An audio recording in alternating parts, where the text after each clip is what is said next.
As you heard, COVID tests are in short supply, and that has local ER doctors worried about more spread as families gather for Christmas and New Year's. Today we spoke with a doctor, Dr. Michael Daignault from Providence St. Joseph Medical Center, to get some advice for making it through the holidays.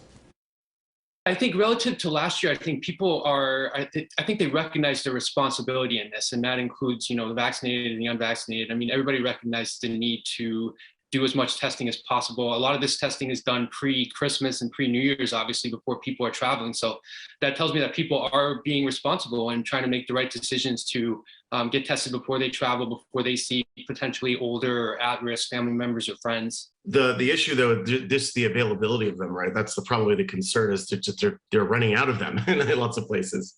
Yeah, for sure. I think, as President Biden announced this week, we're going to try to have 500 million tests available for everybody, where people can go to a website and sign up. And, in California, you can do that already, and in other states as well. But I mean, it's still a tremendous operation to roll that out. And so, we're really behind the 8 ball, as it were, when it comes to testing. What do we think is going on right now in emergency rooms? I mean, I have a couple friends who are nurses, a couple friends who are doctors in ERs. They're saying it's pretty overwhelming right now. They're not necessarily admitting everyone, but there's a lot of people showing up with COVID. So what I think is what's happening right now in the ERs is there's two things that are happening. Number one, we're having a lot of people that are walking into the ER with the symptoms typical of Omicron infection. So that's weakness, fatigue, sore throat, runny nose, congestion, and they're testing positive, but they're not sick. I mean, they're not requiring any treatment in the ER. They're not requiring admission to the hospital. And then the second thing we're seeing is that people that I'm admitting to the hospital for, hip fractures, appendicitis, non-COVID related things are happening to test positive just because we test everybody. And again, that's a PCR test, so that could mean that you had an infection anytime in the last 90 days. It really doesn't tell us whether you're infected right now.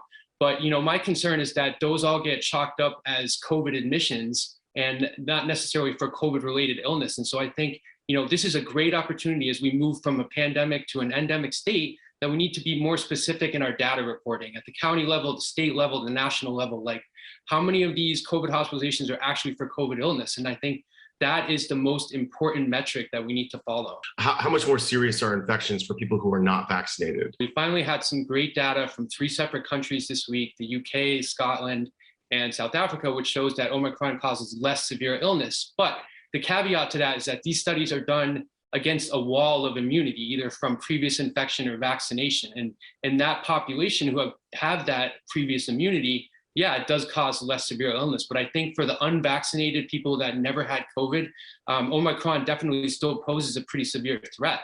Boosters, how important is that for people who haven't done that yet? Are you encouraging people to get out and get those? Yeah, I think we need to move away from the terminology of referring to this as a booster and referring to this as a 3-dose regimen. And even that might prove to be outdated. I think we have to learn some language to call to say whether your vaccinations are up to date, for example. I mean, in the next 6 months, we might have a Omicron specific vaccine, or we might have a vaccine that's just has pan coverage for every possible coronavirus. And so I think we need to move away from boosters and refer to this as whether your vaccination is up to date against COVID-19. Dr. Daignault says there is some encouraging data on Omicron, that being vaccinated offers very strong protection against severe sickness and death. And you can find the very latest on the pandemic and local cases, plus interviews with more experts about how this affects you and your family on our website, kcal9.com/coronavirus.